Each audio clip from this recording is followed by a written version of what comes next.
Hello, പ്രിയപ്പെട്ടവരെയും സ്വാഗതം ചെയ്യുന്നു ചാനൽ ആംനസോയിലേക്ക്. ഇന്ന് മറ്റൊരു വ്യത്യസ്തമായ വിഷയം, സൈക്കോളജിക്കലായിട്ട് ഉള്ളൊരു വിഷയത്തെ, ഈഗോ. ഈഗോ എന്ന് പറയുമ്പം കുറേ പേർക്കറിയാമെങ്കിലും മലയാളത്തിൽ അതിൻ്റെ അർത്ഥം അഹങ്കാരം, അഹംഭാവം, ഞാൻ എന്നെല്ലാം അർത്ഥം നൽകുന്നതാണെങ്കിലും സയൻറ്റിഫിക്കലായി അല്ലെങ്കിൽ സൈക്കോളജിക്കലായി സിഗ്മണ്ട് ഫ്രോയിഡിൻ്റെ ഭാഷയിൽ ഈഗോ, അത് മെയിൽ ഈഗോ ഉണ്ട്, female ego, children's ego, parents ego, political ego, business ego, ഇങ്ങനെ പലതരത്തിൽ അതിനെ വിവക്ഷിക്കാം. എന്തായാലും അടിസ്ഥാനപരമായ ഈഗോ എന്ന് പറഞ്ഞാൽ അഹങ്കാരം എന്നേ ഉള്ളൂ. ഞാൻ എന്ന ഭാവത്തിൻ്റെ മൂർത്തിഭാവമാണ് ഈഗോയിസം. ഈ ഈഗോയിസത്തെ എന്താണെന്നും അത് എന്നിലും നിങ്ങളിലും എല്ലാവരിലും ഉണ്ട്.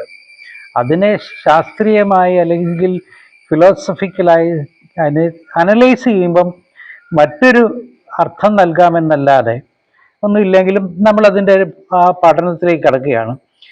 ഈഗോയിസം എന്താണ്? അതിൽ ഒന്നാമത്തെ ഘട്ടം മെയിൽ ഈഗോ, പുരുഷന്മാരുടെ ഈഗോയിസം അല്ലെങ്കിൽ ഞാൻ എന്ന ഭാവം പുരുഷന്മാരിൽ ഏതൊക്കെ തരത്തിലാണ് അത് ദൃശ്യവൽക്കരിക്കപ്പെടുന്നത്? അതിനെ മിഥ്യാബോധം എന്ന് പറയാം, കൺസീറ്റഡ്, രണ്ട് സെൽഫ് കൺസീറ്റഡ്, സ്വോളൻ അല്ലെങ്കിൽ തലക്കനം എന്നൊക്കെ പറയുന്ന മലയാളം, വെയിൻ, പൊങ്ങച്ചം, വാനിറ്റി ബാഗ് എന്നുള്ള സ്ത്രീകൾ ഉപയോഗിക്കുന്ന വാനിറ്റി ബാഗിന് പൊങ്ങച്ചം എന്നാണ്, പൊങ്ങച്ച സഞ്ചി എന്നാണ് അതിൻ്റെ മലയാള പദം. എല്ലാ സ്ത്രീകളുടെ കയ്യിലും ഉണ്ട്. മണി പേഴ്സ് അല്ല, പുരുഷന്മാർ പേഴ്സ് ഉപയോഗിക്കുമ്പോൾ, വാലറ്റ് ഉപയോഗിക്കുമ്പോൾ, സ്ത്രീകൾ ഉപയോഗിക്കുന്ന തൂക്കിയിടുന്ന ആ പേഴ്സിൻ്റെ പേര് അല്ലെങ്കിൽ സഞ്ചിയാണ് പൊങ്ങച്ച സഞ്ചി, വാനിറ്റി ബാഗ്. അപ്പോൾ ഈ പുരുഷൻ്റെ ഈഗോയിസത്തിൻ്റെ ഒരു ഭാഗം തൻ്റെ സാമ്രാജ്യമുണ്ട്, മെയിൽ ഡൊമിനേറ്റ്, താൻ തന്നെ തീർത്ത് വച്ചിരിക്കുന്ന ഒരു സാമ്രാജ്യം, ദൃശ്യമല്ലാത്ത അദൃശ്യമായ ഒരു സാമ്രാജ്യത്തിൻ്റെ അധിപനും ചക്രവർത്തിയും രാജാവും ഒക്കെയാണ് ഓരോ പുരുഷ കേസരികളും. ഞാനും തീർത്ത് വെച്ചിട്ടുണ്ട്, അത് കാണുകയില്ല, പക്ഷേ അതിൻ്റെ ചക്രവർത്തിയാണ് ഞാൻ. ഈ ഞാൻ ഈ ഞാനാണ് ഈ കുഴപ്പം. എന്നാൽ ഞാനെന്ന ഭാവം ഐ എന്ന് ഇംഗ്ലീഷിൽ, അത് ഭാഷയിലും പെരുമാറ്റത്തിലും നമ്മൾ ആപ്ലിക്കേഷൻ കൊടുക്കുമ്പോഴൊക്കെ ഇത് ഐ ഉപയോഗിക്കുമെങ്കിലും അത് അഹങ്കാരത്തിൻ്റെ പ്രതീകമല്ല, മറിച്ച് അത് നാം ഉപയോഗിക്കുന്നതാണ്. സംസാരത്തിൽ ആപ്ലിക്കേഷനിലൊക്കെ ഉപയോഗിക്കുമല്ലോ, അതിന് തെറ്റല്ലെങ്കിലും ഈ ഞാൻ എന്ന ഭാവമാണ് പ്രശ്നമുണ്ടാക്കുന്നത്. അത് നമുക്കെന്തെന്ന് നോക്കാം. ഈ നായ്ക്കൾ, അത് ഈ മലയാളത്തിൽ പൊതുവെ കോട്ടയംകാർ ഇതിനെ തെറ്റിച്ചാണ് പറയുന്നത്. ഞാനത് കൃത്യമായി കേട്ട മലബാർ മേഖലയിലുള്ളവർ സംസാരിക്കുന്നത് നായി എന്ന് വെച്ചാൽ പട്ടി, പെണ്ണ് വർഗത്തിൽപ്പെട്ടതാണ് നായി. പട്ടി പെണ്ണാണ്, നായി ആണാണ്. ഇംഗ്ലീഷിൽ കൊടുത്തിരിക്കുന്ന ഫീമെയിൽ ഡോഗ്, മെയിൽ ഡോഗ് ഉണ്ടാണെങ്കിലും പട്ടി പെണ്ണാണ്, നായി ആണാണ്. അപ്പോൾ നായ്ക്കൾ അവർ മൂത്രം ഒഴിക്കാൻ കണ്ടിട്ടില്ല, ഏതെങ്കിലും ഇലക്ട്രിക് പോസ്റ്റിൻ്റെയോ എവിടെയെങ്കിലുമൊക്കെ ആദ്യം ഒന്ന് മണത്ത് നോക്കിയിട്ട് ചിലപ്പോൾ അതൊന്ന് ഒഴിക്കാതെ പോകും. എന്ന് വെച്ചാൽ തൻ്റെ ഇതല്ലാത്ത വേറെ ആരെങ്കിലും അവിടെ മൂത്രം ഒഴിക്കുന്നത് ഒരു അലിഖിത നിയമമായി, തനിക്ക് മുമ്പേ വേറൊരു നായി അതിലേ പോയിട്ടുണ്ട്, അവൻ്റെ സാമ്രാജ്യത്തിൻ്റെ അതിർത്തി അവൻ തന്നെ അടയാളപ്പെടുത്തുന്നതാണ് മൂത്രം ഒഴിക്കുന്നത്. ഒരിടത്തുനിന്ന് ഇങ്ങനെ മാറി മാറി ഒഴിച്ചിട്ട് അവനൊരു സാമ്രാജ്യം ഉണ്ടാക്കി വെക്കുകയാണ്. അതിൽ വേറൊരു നായി വന്നേച്ചാൽ അത് മണത്ത് നോക്കും. അപ്പോൾ ചിലപ്പോൾ വേറെ ആരെയും ഒഴിച്ചിട്ടുണ്ട്, വേറെ ഏതെങ്കിലും നായ്ക്കൾ ഒഴിച്ചിട്ടുണ്ടെങ്കിൽ അവൻ അവിടെ മാറിപ്പോകും. കാരണം അവരിൽ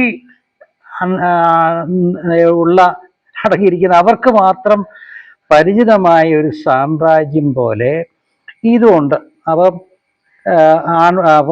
ഇതപ്പം ഞാൻ പറഞ്ഞില്ല, കോട്ടയംകാർ ഇത് തെറ്റിച്ചാണ് പറയുന്നത്, പക്ഷെ മലബാറുകാർ ശരിയായി പറയുന്നത്. അപ്പം പട്ടി, ആൺപട്ടി, പെൺപട്ടി എന്തോ ആട്ടെ. അപ്പം മെയിലിന് നായ്ക്കൾ, ബൈബിൾ അത് കറക്റ്റായിട്ട് തന്നെയാണ്, നായ്ക്കൾ ഇവർക്കൊരു സാമ്രാജ്യം ഉള്ളതുപോലെ എല്ലാ ആണുങ്ങൾക്കും അവരുടേതായ സാമ്രാജ്യം.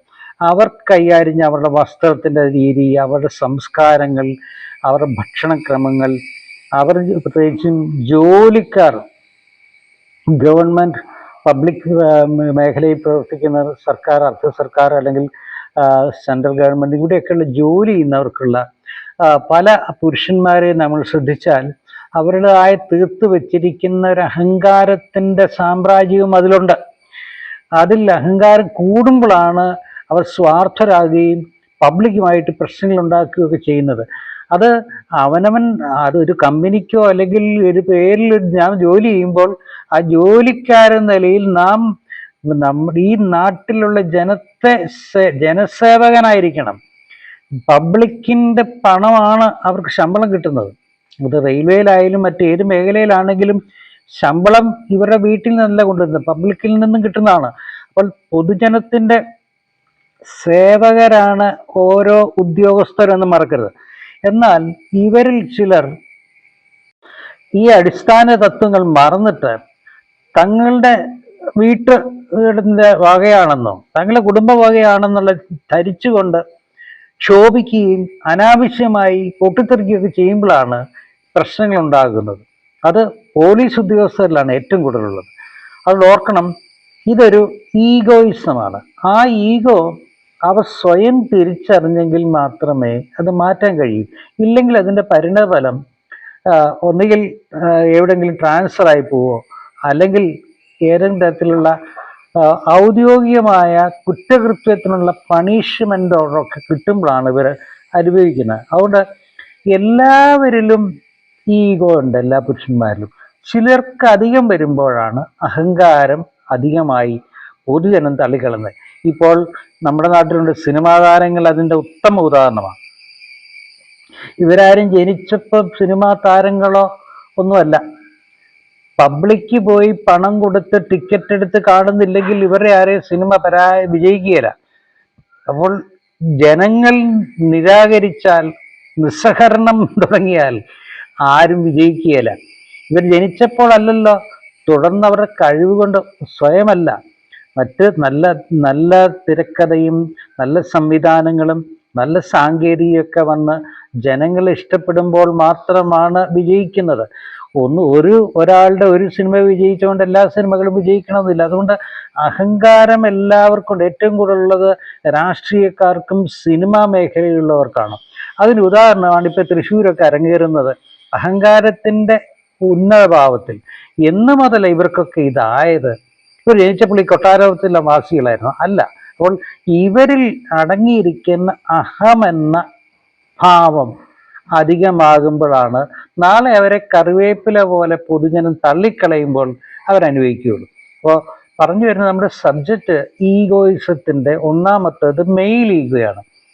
മെയിൽ ഈഗോയുടെ ചില കാര്യകാരണങ്ങളാണ് നമ്മൾ മനസ്സിലാക്കാൻ പോകുന്നത്. അപ്പോൾ ഈഗോയെ സൂപ്പർ ഈഗോ എന്നെല്ലാം, സൂപ്പർ ഈഗോ എന്നൊക്കെ ഫ്രോയിഡ് വിശകലനം ചെയ്യുന്നുണ്ട്. അദ്ദേഹത്തിൻ്റെ ആ ഭാഗമാണ്, അല്ലെങ്കിൽ അദ്ദേഹത്തിൻ്റെ പഠനാത്മകമായി അദ്ദേഹത്തിൻ്റെ പുസ്തകത്തിൽ കൊടുത്തിരിക്കുന്നതാണ്.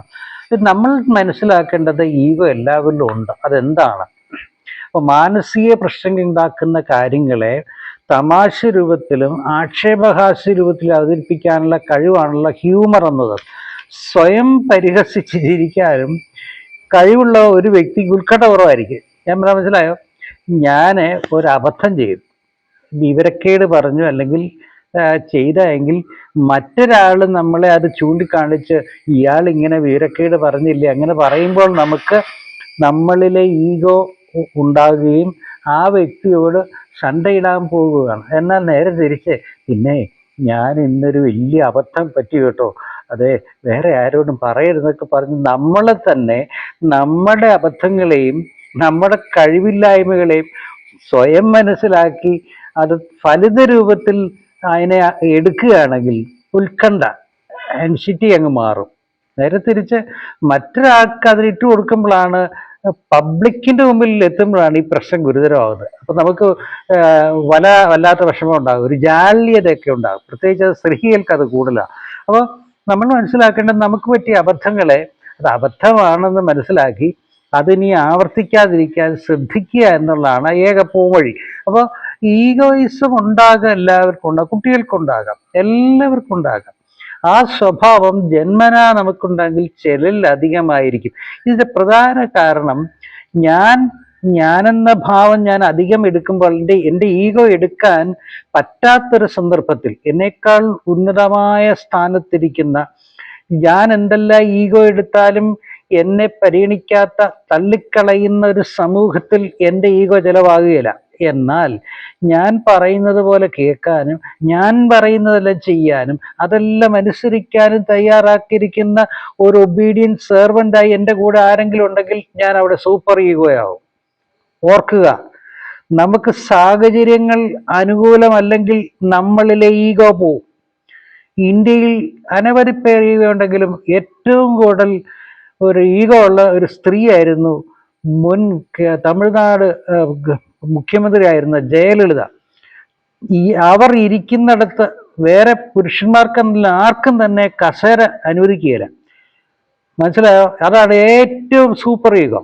ഇവർ സുപ്രീം കോടതിയിൽ ഒരു കേസുമായി ബന്ധപ്പെട്ട വിഷയത്തിന് പോയപ്പോൾ തമിഴ്നാട്ടിൽ നിന്ന് അവർ പോയ ഫ്ലൈറ്റിൽ അവർക്കിരിക്കാൻ ഒരു കസേര എടുത്തുകൊണ്ട് പോയി സുപ്രീം കോടതിക്കകത്ത് പ്രതിക്കൂട്ടിൽ ഇരിക്കുന്ന ആൾക്ക് നിൽക്കണമെന്നാണ് നിയമം.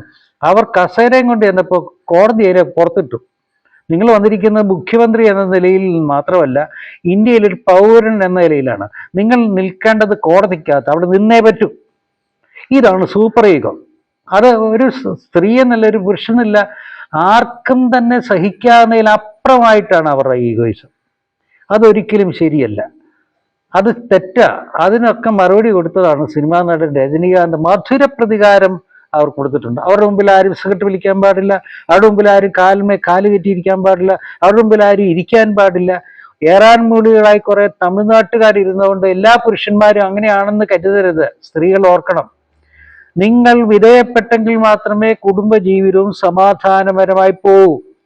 ഒരു പുരുഷനെ അംഗീകരിക്കാനോ പുരുഷന് കീഴ്പ്പെട്ടു പോകാനോ ദൈവവചനം അനുസരിച്ചും ഈ രാജ്യത്തെ നിയമം അനുസരിച്ചും നിങ്ങൾക്ക് ജീവിക്കാൻ പറ്റുന്നില്ലെങ്കിൽ നിങ്ങൾ വിവാഹം കഴിക്കാതെ ജീവിതകാലം മുഴുവൻ തനിച്ചിരിക്കുക നല്ലത്. നിങ്ങളുടെ മാതാപിതാക്കളെ സമ്മതിപ്പിക്കാൻ വേണ്ടി, അവരെ ബോധിപ്പിക്കാൻ വേണ്ടി, നാട്ടുകാർക്ക് വേണ്ടി നിങ്ങൾ വിവാഹം കഴിച്ചിട്ട് ഭർത്താവിന് കീഴടങ്ങുകയില്ല. എന്തെല്ലാം വേണ്ടാധീനങ്ങളായി ഈ നാട്ടിലുണ്ടാകുന്നത്. ഇതാണ് ഈഗോയിസം. നിങ്ങളിലുള്ള ഈഗോയിസം മാറുക. കീഴ്പ്പെടേണ്ടതിന് കീഴ്പ്പെടുക, അനുസരിക്കേണ്ടതിന് അനുസരിക്കുക, യോജിക്കേണ്ടതിന് യോജിക്കുക, അന്യോന്യം സഹകരിക്കുന്ന. ഇല്ലെങ്കിൽ കുടുംബ ബന്ധങ്ങൾ ശിഥിലമാകാൻ കാരണം ഇന്ന് സാമ്പത്തിക ഭദ്രത കൂടിയതുണ്ട്. 2, തൊഴിൽ സാധ്യതകൾ സ്ത്രീകൾക്ക് കൂടിയതുകൊണ്ട്. 3, സഞ്ചാര സ്വാതന്ത്ര്യം കൂടിയതുകൊണ്ട്. അവർ സ്വയം സെൽഫ് ഡ്രൈവിംഗ് ഒക്കെ പോകുന്നതുകൊണ്ടും തങ്ങൾക്ക് ഇനിയിപ്പോൾ പുരുഷൻ്റെയോ അപ്പൻ്റെയോ ആരുടെയോ മക്കളുടെയോ ഒന്നും ആശ്രയത്വം സഹായം ഞങ്ങൾക്ക് ആവശ്യമില്ലെന്നുള്ള മൗഢ്യമായ ധാരണ സ്ത്രീകൾക്ക് വന്നാണ് ഈഗോയിസത്തിൻ്റെ കൂടുതൽ. അത് ഏറ്റവും കൂടുതൽ ബാധിക്കുന്നത് കുടുംബത്തെയാണ്. അതിന് ഏറ്റവും കൂടുതൽ ദോഷം ബാധിക്കുന്ന തലമുറയാണ്. മറക്കാതിരുന്നാൽ നല്ലത്. നമ്മുടെ വിഷയം ഈഗോയിസം. ഒന്നാമത്തെ ഈഗോയിസം പുരുഷൻ്റെതാണ്. അപ്പോൾ ഈ സ്വയം നമ്മളെ തന്നെ എന്താ പറയുക, നമ്മൾ തന്നെ സ്വയം അതിന് അപമാനിത. ഞാനിങ്ങനെ പറഞ്ഞു കേട്ടോ, മണ്ടത്തരാണെന്ന് എനിക്കറിയാം, എന്നാലും കുഴപ്പമില്ലല്ലേ എന്ന് പറഞ്ഞ് സ്വയം നമ്മൾ തന്നെ അതിനെ ഫലിത രൂപത്തിൽ എടുക്കുകയാണെങ്കിൽ ഒരു പരിധിവരെ പല വിഷയങ്ങളും സൊല്യൂഷനുണ്ട്. എന്നാൽ ഇതിൻ്റെ മറുവശം മറ്റൊന്നാണ്. സ്വന്തം പോരായ്മകൾ നിമിത്തം സംഭവിക്കുന്ന പരാജയങ്ങൾ അംഗീകരിക്കാതെ, എൻ്റെ ഭാഗത്ത് സംസാരത്തിലോ പെരുമാറ്റത്തിലോ പ്രവൃത്തിയിലോ എൻ്റെ ഭാഗത്തുണ്ടായിരുന്ന തെറ്റുകൾ അംഗീകരിക്കാതെ, അത് ക്ഷമിക്കാതെ മറ്റൊരാൾ തനിക്കെതിരെ നടത്തിയ പാരപടിയാണ്. അതായത് എൻ്റെ തെറ്റ് ഞാൻ തന്നെ അംഗീകരിക്കാതെ ആ തെറ്റിനെ മറ്റൊരാളുടെ മേൽ ആരോപിച്ച് അവരെനിക്ക് വേണ്ടി ഗൂഢതന്ത്രങ്ങൾ ചെയ്തതാണ്, അങ്ങനെയാണ് ഇങ്ങനെയാണെന്ന് പറഞ്ഞ് രക്ഷപ്പെടാൻ ശ്രമിക്കുന്നതും തെറ്റാണ്. അത് സ്ത്രീ പുരുഷ വ്യത്യാസമില്ലാതെ എല്ലാവരിലും ഉണ്ട്. അതും ഒരു ഈഗോയിസമാണ്. എന്നാൽ മന്ത്രവാദ പ്രയോഗങ്ങൾ നിമിത്തമാണ് അങ്ങനെയൊക്കെ പറയാം. അതപ്പോൾ അതൊക്കെ നോക്കണം, അതൊന്നും ശരിയല്ല. അത് അങ്ങനെ ഇല്ലെന്നല്ല, ഉണ്ട്. എന്നാൽ നമ്മുടെ പരാജയത്തെ നാം സ്വയം കണ്ടെത്തുകയും അംഗീകരിക്കുകയും ചെയ്യുന്നതാണ് ഈഗോയിസത്തിൽ നിന്നും രക്ഷപ്പെടാനുള്ള വഴി. അപ്പം ഇതൊരു സെൽഫ് പ്രൊജക്ഷൻ എന്ന് പറയുന്നത്, അതായത് സ്വയം രക്ഷിക്കുക. ഞാനല്ല, ഞാനങ്ങനെ അത് കണ്ടിട്ടേയില്ല. ദൈവത്താണ് സത്യം. ദൈവമാണോ വേണോ എന്നുള്ളതല്ല, ദൈവമാണോ അല്ല പെണ്ണുമല്ല. പക്ഷെ ദൈവത്തെ ഈ സത്യം ഇല്ലാത്ത സത്യം ചെയ്യാൻ വേണ്ടി ദൈവത്തെ കൂട്ടുപിടിക്കും. ദൈവത്താണ് സത്യം. സത്യമായി ഈ പിള്ളേരാണ് സത്യം. ആരും കിട്ടിയില്ലേ സ്വന്തം തലയ്ക്ക് വെച്ചിട്ട് സ്വന്തം എൻ്റെ തലയാണ് സത്യം. അങ്ങനെ ഇങ്ങനെ കാണുന്നതിനെയല്ല, ഈശ്വരന്മാരെയും ദൈവങ്ങളെയെല്ലാം കൂട്ടുപിടിച്ച് സത്യം ചെയ്യുമ്പോൾ ഓർക്കണം, അതാണ് ഏറ്റവും വലിയ കളവ്. നമ്മൾ നമ്മുടെ സത്യം തെളിയിക്കാൻ ആരെയും കൂട്ടുപിടിക്കണ്ട. എനിക്കറിയില്ല, ഞാനൊരു മതവിശ്വാസിയില്ല, ദൈവവിശ്വാസിയാണ്. എന്നാൽ ഏതെങ്കിലും മതത്തിൻ്റെയോ ദൈവങ്ങളെയൊക്കെ കൂട്ടുപിടിച്ചിട്ട് സത്യം ചെയ്യുന്നെങ്കിൽ നിങ്ങളാണ് ഏറ്റവും വലിയ കള്ളനും കള്ളി. നിങ്ങളാണ് ഒന്നാമത്തെ ഈഗോ. നിങ്ങൾ സൂപ്പർ ഈഗോ ഉണ്ട്. മറുവശത്ത് നമുക്ക് നമ്മളെ തന്നെ സ്വയം പരിശോധിച്ച് നമ്മുടെ കുറവുകൾ എന്താണെന്ന് മനസ്സിലാക്കി നമുക്ക് സമൂഹത്തോട് നമുക്കൊരു കടപ്പാടുണ്ട്. നമ്മളെ ഏൽപ്പിച്ചിരിക്കുന്ന ദൗത്യം, മുതിർന്നവർ പ്രായമുള്ളവർ നമുക്ക് മറ്റുള്ളവരെ പഠിപ്പിക്കാനും നേർവഴി കാണിക്കാനും, പോലീസ് ഉദ്യോഗസ്ഥർ, മറ്റ് സൈനിക ഉദ്യോഗസ്ഥർ, മറ്റ് മേഖലയിലുള്ളവർ, ഉദ്യോഗസ്ഥർ, അവർക്ക് നിങ്ങൾക്ക് നൽകി തന്നിരിക്കുന്ന ആ പൊസിഷനിൽ വെച്ചുകൊണ്ട് തന്നെ മറ്റുള്ളവരെ നന്മയിലേക്കും നയിക്കാനും ഒക്കെ ഇടവരട്ടെ. അപ്പോൾ നമ്മളെ സ്വയം തിരിച്ചറിയുക. ഈഗോ ഉണ്ടോ, നമ്മൾ ഈ സൂപ്പർ ഈഗോ ആണോ, എന്താണെന്ന് തിരിച്ചറിയാം. അതല്ലേ നല്ലത്.